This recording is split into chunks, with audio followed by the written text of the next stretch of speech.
Hello friends, मैं हूं doctor Suman Gupta. Kingdom of health YouTube channel पर आपका स्वागत है। और बहुत सारे मरीज हमारे एक सवाल पूछते हैं कि मैं खाने में क्या खाऊं और किस चीज का परहेज करूं। आइए इस वीडियो के माध्यम से हम जानते हैं कि खाने में क्या खाना चाहिए, क्या नहीं खाना चाहिए, कितना खाना चाहिए, कितनी बार खाना चाहिए और किस बीमारी में किस तरीके के भोजन को हमें अवॉइड करना चाहिए। दोस्तों, मेरे दादाजी की उम्र 95 वर्ष थी और वो पूर्ण रूप से स्वस्थ रहे। कभी उन्हें हॉस्पिटल जाने की जरूरत नहीं पड़ी। छोटी मोटी मौसम की बीमारियों के लिए वो हमेशा आयुर्वेदिक या घरेलू उपायों से अपना इलाज किया करते थे। और आजकल जो मैं हॉस्पिटल में डिलीवरीज कराती हूँ तो गांव से कुछ 80-75 वर्ष की महिलाएं अपने मरीज के पास 2-3 दिन आकर रुकती हैं, माँ और बच्चे की सेवा करती हैं। उनको देखकर जब मैं उनसे पूछती हूँ कि आपके स्वास्थ्य का राज क्या है, तो बताती हैं कि भाई गांव में उल्टा सीधा खाने को तो मिलता नहीं है। शुद्ध तेल, शुद्ध घी और शुद्ध भोजन सामग्री होती है। सब्जियां, फल बहुत अच्छी क्वालिटी के मिलते हैं। साथ में शारीरिक श्रम करते हैं और बहुत ही सुखद और तनाव रहित जीवन यापन है। इसकी वजह से वो पूर्ण रूप से स्वस्थ हैं। प्रकृति के करीब रहने की वजह से उन्हें आज तक डॉक्टर को दिखाने की जरूरत नहीं पड़ी। और दोस्तों, भोजन हमारे जीवन में 80% रोगों का कारण होता है और 80% रोगों को हम अच्छे भोजन के द्वारा ठीक भी कर सकते हैं। अपनी आदतों को बदलकर, श्रम करके, सकारात्मक सोच के साथ संतुलित भोजन के द्वारा हम अपने बहुत सारे रोगों को ठीक कर सकते हैं। दोस्तों, भोजन में carbohydrate, proteins, vitamins, fat, minerals and micronutrients का उचित मात्रा में समावेश होना बहुत जरूरी है ताकि हमारे शरीर को सही रूप से ऊर्जा मिल सके, हमारे शरीर की ग्रोथ हो सके और रिपेयर हो सके, इम्यूनिटी पावर बढ़े और अच्छी नींद आए और शरीर को काम करने के लिए सही रूप में ऊर्जा मिले, शरीर में ज्यादा फैट जमा ना हो, शरीर का वजन ना बढ़े और हम पूर्ण रूप से स्वस्थ रहें। कार्बोहाइड्रेट लेने के लिए ये ध्यान रखना है कि उसकी कैलोरी वैल्यू ज्यादा नहीं हो। जितना हमें कैलोरीज बॉडी के लिए चाहिए उतना ही भोजन में कैलोरीज हमको अवेलेबल हो। नंबर 2, हाई फाइबर डाइट लें जिससे कि जो है बॉडी का ग्लाइसेमिक इंडेक्स है, जो हाई शुगर कंटेंट है, वो अचानक से ना बढ़े और धीरे धीरे करके ही बॉडी के अंदर शुगर इंक्रीज हो, जिससे कि हमारा शरीर उसके साथ संतुलन बिठा सके। प्रोटीन्स हमें बहुत सारी दालों से, मीट से, मिल्क प्रोडक्ट से और अंडों से मिलता है। और फैट के बारे में विशेष रूप से ध्यान रखना जरूरी है क्योंकि फैट से हमें बहुत सारी बीमारियां शरीर में बनती हैं। अगर भोजन में trans fatty acids, saturated fats और हाई एलडीएल करने वाले प्रोडक्ट्स ज्यादा हैं तो हमारे शरीर में कोलेस्ट्रॉल की मात्रा बढ़ेगी और शरीर में विभिन्न प्रकार की बीमारियां पैदा होंगी। इसलिए फैट उसी तरीके का सेवन करें, तेल या घी उस तरीके का सेवन करें जिसमें कि पॉली अनसैचुरेटेड फैट होते हैं, मोनो अनसैचुरेटेड फैट होते हैं, ओमेगा 3 फैटी एसिड्स होता है जो कि आपके शरीर में गुड फैट के रूप में माने जाते हैं और शरीर की ग्रोथ के लिए जरूरी होते हैं। इस तरीके के जो फैट होते हैं वो आपको मस्टर्ड ऑयल में यानी सरसों के तेल में मिल सकते हैं और मूंगफली का तेल, तिल का तेल, नारियल का तेल, राइस ब्रान ऑयल, जो भी कोल्ड कंप्रेस्ड ऑयल होते हैं वो सभी शरीर के लिए अच्छे माने जाते हैं। जिन ऑयल्स को रिफाइंड किया जाता है, हाइड्रोजनेटेड किया जाता है हाई टेम्परेचर्स पे, वो शरीर के लिए हानिकारक होते हैं क्योंकि उनकी जो वैल्यू होती है, न्यूट्रिशनल वैल्यू होती है, वो कम हो जाती है। ऑलिव ऑयल भी बहुत ही अच्छा माना जाता है शरीर के लिए। और amino acids, vitamins, minerals and micronutrients के लिए आप फल, सलाद, नट्स, ड्राई फ्रूट्स, अनाज और दालों का सेवन कर सकते हैं जिसकी वजह से आपको संपूर्ण न्यूट्रिशन मिल जाएगा। आइए अब बात करते हैं कि कुकिंग कैसे करें।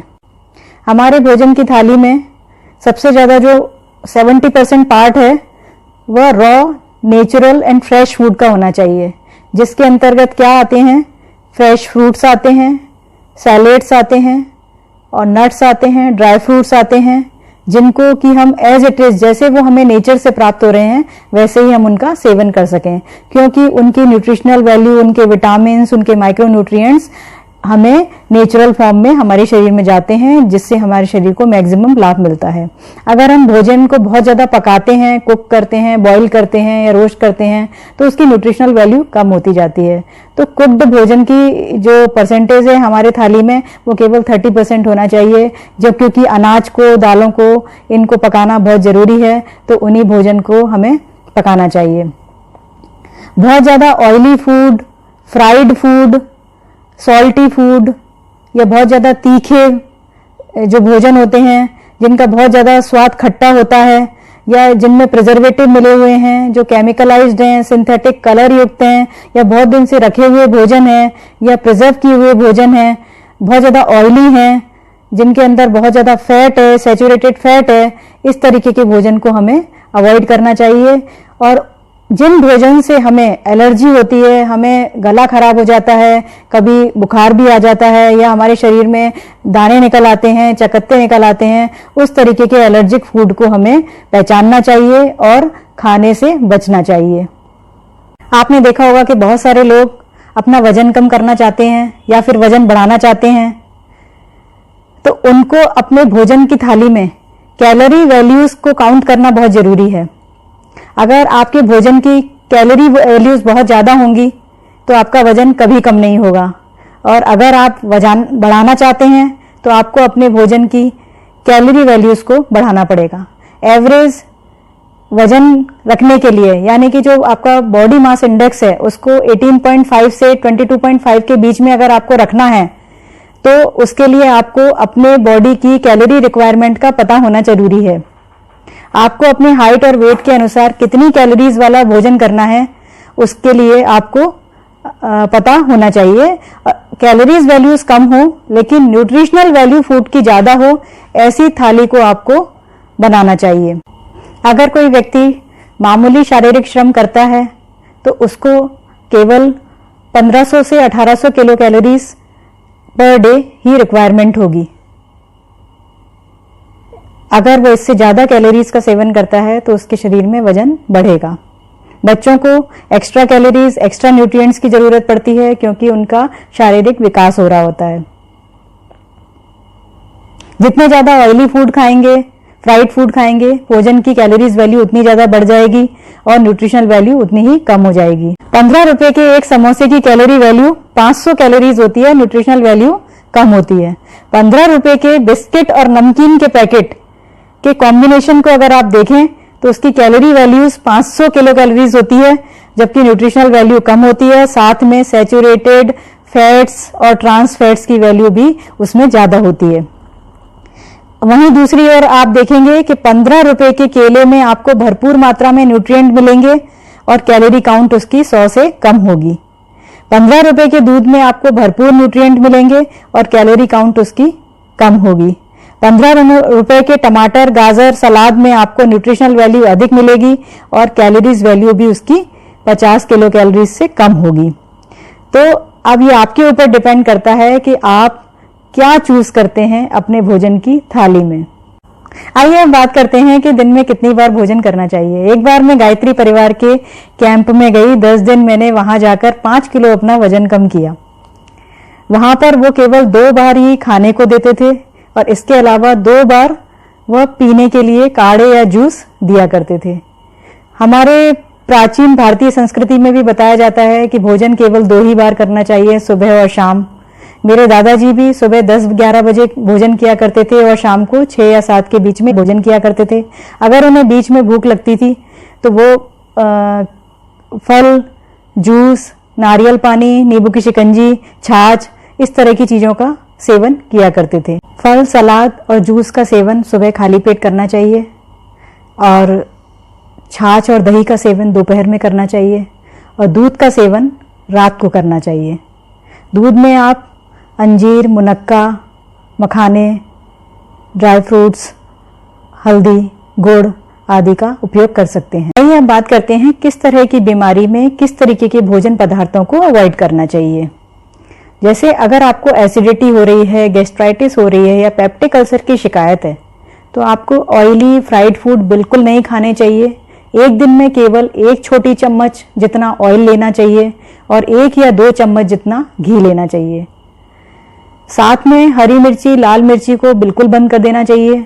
जितने भी तीखे, खट्टे भोज्य पदार्थ हैं उनको अवॉइड करना चाहिए। अधिक देर तक भूखा नहीं रहना चाहिए और बीच बीच में कुछ कुछ खाते रहना चाहिए और ऐसे भोजन का सेवन करना चाहिए जिससे गैस्ट्राइटिस या एसिडिटी ना हो। यदि आपको लिवर की प्रॉब्लम है तो आपको फैटी फूड्स जितने भी होते हैं, ऑयली फूड होते हैं, फ्राइड फूड होते हैं, तले हुए पदार्थ होते हैं, उनको बिल्कुल भी नहीं खाना चाहिए। प्रोटीन की मात्रा बढ़ा देना चाहिए। फल, सलाद की मात्रा अपने भोजन में बढ़ा देना चाहिए। अगर आपको किडनी की बीमारी है तो उसमें प्रोटीन की मात्रा को कम कर देना चाहिए। अगर आपको डायबिटीज है तो आपको बहुत ज़्यादा हाई कार्बोहाइड्रेट डाइट से बचना चाहिए। हाई शुगर कंटेंट वाले फूड को अवॉइड करना चाहिए और ऐसे फूड बिल्कुल नहीं लेने चाहिए जिसमें बहुत ज़्यादा शुगर हो, बहुत ज़्यादा मीठे हो, जो आपके शरीर में जाते ही आपकी शुगर लेवल्स एकदम से बढ़ा दें। अगर आपके शरीर में बार बार इन्फेक्शन हो जाता है, इम्यूनिटी लो है, तो आपको ऐसे भोज्य पदार्थ बिल्कुल अवॉइड करने चाहिए जिनके अंदर संक्रमण करने की क्षमता बहुत ज़्यादा होती है। जैसे बहुत ज़्यादा देर तक रखे हुए स्प्राउट्स होते हैं या चीज़ होते हैं, दूध से बने हुए प्रोडक्ट्स होते हैं जो देर तक रखने पर जिनमें साल्मोनेला टाइफी का इन्फेक्शन हो जाता है। बाहर से बने हुए जो भोज्य पदार्थ होते हैं जैसे पानी बताशे हैं या अनहाइजीनिक कंडीशंस में बने हुए जो भोज्य पदार्थ होते हैं उनको बिल्कुल अवॉइड करना चाहिए। इससे आपके शरीर में हैजा, कॉलेरा और टाइफाइड की संभावना बनी रहती है। और आपने देखा होगा कि बहुत सारे लोगों का टेस्ट टाइफाइड के लिए पॉजिटिव आता है क्योंकि वो बाहर के भोजन का सेवन करते हैं जो कि अनहाइजीनिक कंडीशन में बनाया जाता है। तो दोस्तों, ये हुई बहुत सारी बातें भोजन के बारे में कि आपको क्या खाना चाहिए, क्या नहीं खाना चाहिए और किस तरह से अपने शरीर की इम्यूनिटी बढ़ाने के लिए, अपने शरीर को स्वस्थ रखने के लिए और दीर्घायु प्राप्त करने के लिए अपने भोजन का ध्यान रखना चाहिए। Thank you.